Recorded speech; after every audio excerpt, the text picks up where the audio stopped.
In this section, we'll introduce the concept of business logic vulnerabilities and explain how they can arise due to flawed assumptions about user behavior. We'll discuss the potential impact of logic flaws and teach you how they can be exploited. First, log in using your username and password.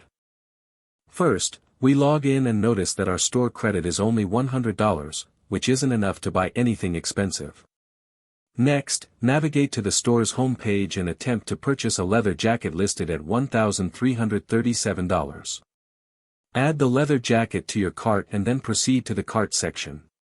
Here, you'll see the leather jacket is correctly listed at $1,337, which exceeds your available credit.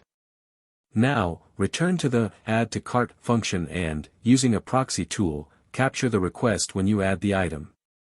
Send this request to the repeater tool and observe the parameters. Specifically, look for the price parameter.